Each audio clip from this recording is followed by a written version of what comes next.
Inside Tennessee with our talk around. Let's move back to the state legislature because John North and our colleague Vinay Simlot handled lawmakers. McKenzie and Senator Briggs were on last week. But what was your reaction to what was done and what wasn't, Eddie, in this session? You know, I think everybody in the state can take a big sigh of relief that they have adjourned sine die. So they are done for the rest of the year, preventing any, special called session, which we've seen in the last few years.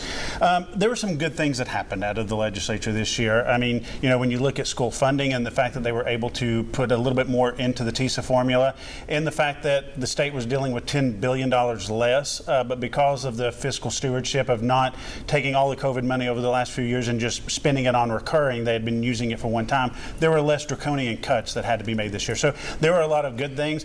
There was a lot of drama in and around the legislature as well, on both sides of the aisle. And again, what we continue to see out of the legislators out of Memphis and Nashville and just their antics. I think their antics on I'll get my moment. You'll get your moment. Their antics just, it's made it very difficult to want to be there. Just from someone who served there, when it was, you could really work with the other side, it seems to be a growing divide, and I don't know how it gets back together. Don, do you see that, a growing divide? Give us some perspective. Well, the divide I see is frankly, the Republicans control in a supermajority, as you like to point out, along with the governor's mansion, and they are wholly inept at being able to govern. And when Eddie mentions, the Democrats and their antics, Cameron Sexton is absolutely abusing his authority as Speaker and is sitting there and not giving them opportunities to be heard, not trying to collaborate. The Governor Lee seems like a nice guy. Politically, he is inept. Every major proposal that he put through, or at least the majority of them, he can't get through his legislature. Republicans with Republicans. You would think that they would find a way to get together and pass the meat of what the governor wants, or at least some concession of what the governor wants, and they can't do it. It is an embarrassment right now. John?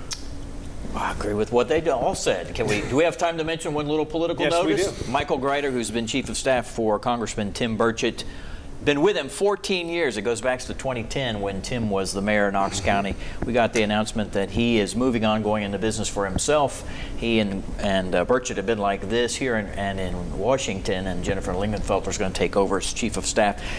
We may even see him on this program someday. Michael's earned parole from Tim. That's a big change for those two. As it you is. Said, they've been paired for each other since for many years now. It is, but when you think about what the chief of staff does and the bullets they take for and thinking through. He's taken some bullets. He's taken a lot of bullets, but just going through COVID, I don't think we fully understand what all that did and how that was in D.C. between Trump, all the impeachments. I mean, it's just been a never-ending cycle. I think when I talked to him earlier this week, 4 impeachments. You had Trump twice, Mayorkas, and there's still the Biden one that's hanging out there. More to come, certainly. Best of luck to you, Michael, and we'll see you next week on Inside Tennessee.